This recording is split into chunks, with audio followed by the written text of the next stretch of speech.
Mambo vipi mwanamichezo, wakati mwingine tena mzuri kabisa tunakutana katika chaneli yako pendo kabisa ya Star Media, tukiweza kujuzana yale yote makubwa ambayo yanaendelea kwa sasa ndani ya kikosi cha klabu ya soka ya Wekundu wa Msimbazi Simba, juu ya kile ambacho kimeweza kutolewa wakati huu. Taarifa kubwa kwa wanasimba kuhusiana na benchi lao la ufundi. Hapa nazungumzia chini ya kocha mkuu Fadlu Davis. Kuna taarifa ambayo imetolewa leo hii kuhusiana na kile ambacho kinachoendelea kwa sasa mara baada ya kuweza kupoteza taji la, hapa nazungumzia kombe la shirikisho barani Afrika.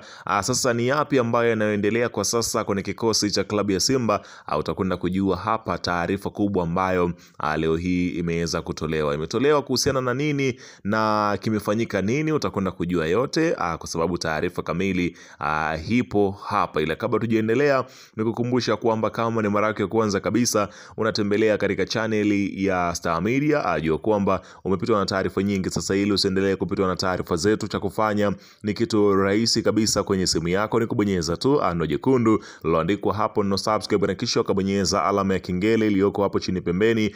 Kufanya hivyo kutakuwezesha wewe kupata taarifa zetu popote pale unapokuwepo, pasipo kuweza kuhangaika huku na kule kwenye kutafuta taarifa. Taarifa zinakuwa zinakufikia moja kwa moja kwenye simu yako. Karibu tuweze kuzungumza kuhusiana na hili ambalo linaloendelea kwa wakati huu ndani ya kikosi cha klabu ya soka ya Simba Sport Club.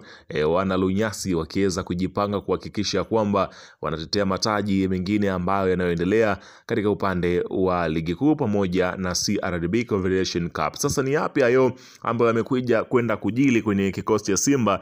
Ni kama ifuatavyo. Bana, unafahamu mchezo wa fainali ya kombe la shirikisho barani Afrika ni mchezo ambao ulikuwa ukiweza kubeba hisia za watu wengi, lakini pia ulikuwa ni mchezo ambao ukitizamwa pia na watu wengi barani Afrika, si tu Tanzania, si tu kwa upande wa Morocco, bali hata mataifa ya Afrika yalikuwa kiweza kutizama fainali hiyo ambayo ilikwenda kuwakutanisha Simba Sport Club dhidi ya RC Berkane, ambapo kila mmoja aliweka macho na masikio kwa kile kuweza kutizama pale Zanzibar. Sasa yale yamboleza kutokea katika mchezo ule ambayo wengine wanaona kama ni kubebwa kwa Berkane kupitia mwamuzi Beida Daane, lakini wengine wakiona ya kwamba labda pengine mwamuzi alikuwa sahihi. Kila mmoja ana lake la kuweza kutokea. Sasa unafahamu ya kwamba kikosi cha Simba kilikuwa kinaongozwa katika safari yake na kocha mkuu ambaye ni Fadlu Davis, ambaye kwa sasa amemalizana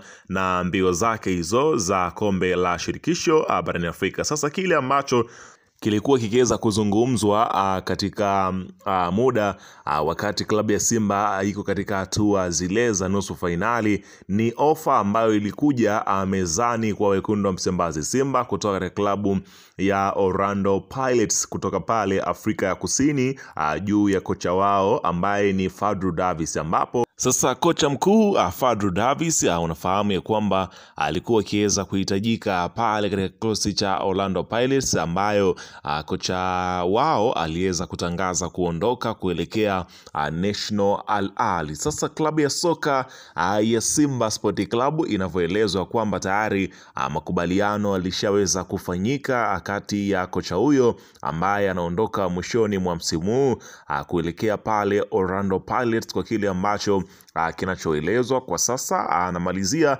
msimu wake tu na kwenda kujiunga nao mara baada ya ofa kubwa ambayo Orlando Pirates wameweza kuiweka kwa kocha huyo, ambayo wana matumaini ya kwamba huenda akawafikisha sehemu nzuri zaidi. Kumbuka ya kwamba Orlando Pirates wenyewe walitolewa hatua ile ya nusu fainali na klabu ya Pyramid katika mashindano ya ligi ya mabingwa barani Afrika. Hivyo wanamtizama kama kocha Fadlu Davis ambaye ameifikisha klabu ya Simba katika hatua ya fainali ya kombe la shirikisho barani Afrika, huenda akawafikisha sehemu zaidi na kuwapatia kile ambacho wao wanaona ni mafanikio zaidi kwa akiwa naye, na ndio maana wameweza kufikia hesabu hizo. Kwa hiyo klabu ya Simba huenda wakaanza mchakato mapema kabisa kuweza kutafuta kocha mwingine ambaye ataweza kuwasogeza katika nchi ya ahadi kama hii ambao waliweza kufika, ijapokuwa hawajaweza kutimiza azma yao ya kuweza kubeba taji, lakini ameweza kuwasaidia kwenye hili ambalo limekuwa mbele yao,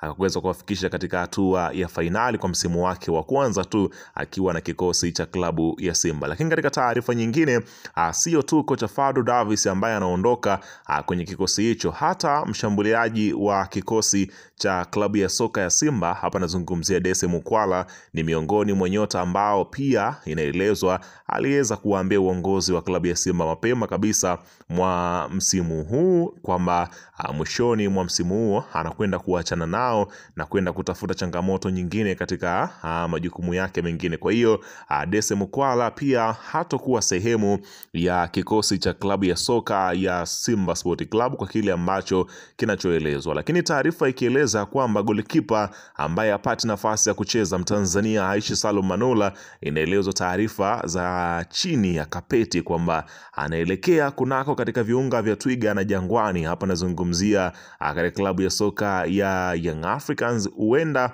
akaenda pia kuweza kuchukua mikoba ya golikipa hapa nazungumzia Djigui Diarra, ambaye inaelezwa wapo katika mzozano mzito viongozi wa timu yao juu ya kuweza kumwachia nyota wao. Kwa hiyo taarifa inaeleza kwamba Aishi Manula wa klabu ya Simba huenda akawa ni miongoni mwa nyota ambao wanatimka pia katika kikosi cha klabu ya soka ya Simba Sport Club. Lakini katika taarifa nyingine ambayo imeweza kutolewa na shirikisho la soka barani Afrika, kafu, kwa kile ambacho kilichokuwa kikiweza kuelezwa ya kwamba kuna watu ambao wamepeleka pendekezo ama shauli kwa kile ambacho kilichokuwa kikiweza kuendelea katika mchezo ule mkubwa kabisa. Hapa nazungumzia mchezo wa fainali, ambapo inaelezwa kwamba kuna matukio ambayo yaliweza kujiri katika mchezo ule, ambapo matukio yale yameweza kulipotiwa kafu, ikiwemo ni baadhi ya watu ambao inaelezwa kwamba ni watu wa Simba hawakufurahishwa baada ya kuona kwamba maafisa wa mechi walikuwa na mgeni katika chumba chao, ambao ule mgeni aliyokuwepo pale katika ule mchezo pengine inaelezwa kwamba ni mtu wa ndani wa klabu ya Balkane, unaona bana. Kwa hiyo inaelezwa kwamba kufurahishwa na kuna vurugu ambazo zilitokea pale katika mchezo ule kwa kile ambacho kilichoweza kutokea. Kwa hiyo kwenye kile ambacho kinachoendelea kwa sasa, namna gani ambavyo kila mmoja anaangalia namna kuweza kuijenga timu yake kwa kile kilichoweza kujili kwa dakika zile ambazo zimeweza kutokea, huku mashabiki wakiweza kumzonga Musa Pimpin Kamara kwa kitendo chake cha kuenda kuchukua tuzo akiwa hajavaa jezi ya wekundu wa Msimbazi Simba, ikileta hapa nazungumzia kile kilichoweza kutokea katika mchezo ule, ambapo ulitokea mvutano mkubwa kabisa, ambapo Musa Kamara ambapo aliweza kuleta sintofahamu zidi ya ndugu yake. Anazungumzia hapa si mwingine bali ilikuwa ni Fabrice Luamba Ngoma, walipoleta mvutano wakati wakielekezana namna ya kuweza kujilinda zaidi, ambapo Musa Kamara alionyesha ubabe mbele ya Fabrice Luamba Ngoma. Sasa unaambiwa Zaka za kazi, huyu ni afisa habari kutoka pale klabu ya Simba, anasema klabu ya Azam kumrazi, anasema ya kwamba Musa Kamara ni kipa wa kawaida tu. Katika magoli 11 waliofungwa Simba kwenye ligi, magoli 8 ni makosa yake yeye mwenyewe, unaona bana, mashabiki wakimjia juu. Hapa nazungumzia si mwingine